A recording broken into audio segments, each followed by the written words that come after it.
Welcome to the MCAT Multimedia Series and to MCAT's Introduction to Literature. Literature is the study of human communication. It deals, of course, with great writers, from Shakespeare to Cervantes, Jane Austen to James Joyce, and it deals with texts, Greek plays, romantic poems, Gothic novels set in gloomy castles.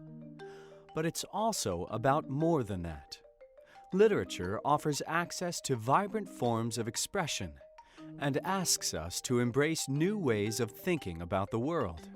It shows us how to read critically, even asking why we read and write at all.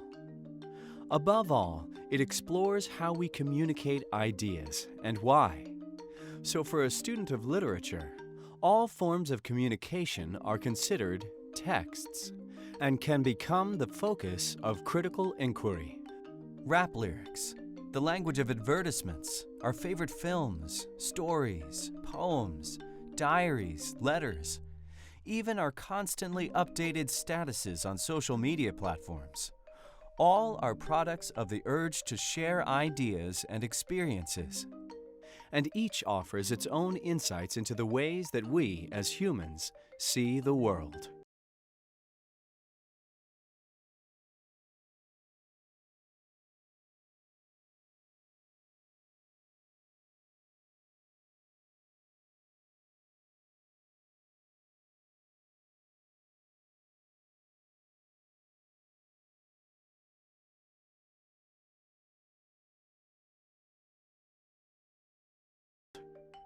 So, to study literature is to open a gateway to understanding complex values and preoccupations of individuals, small communities, and even whole societies.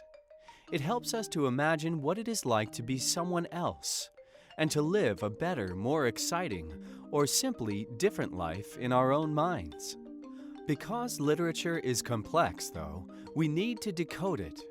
And at the turn of the 19th century, writers themselves began to experiment with new ways of looking at the written word. Modern literary criticism was born as romantics such as William Wordsworth sought to define poetry. In his preface to Lyrical Ballads, Wordsworth explored the relationship between the poetry and the poet, rather than the reader.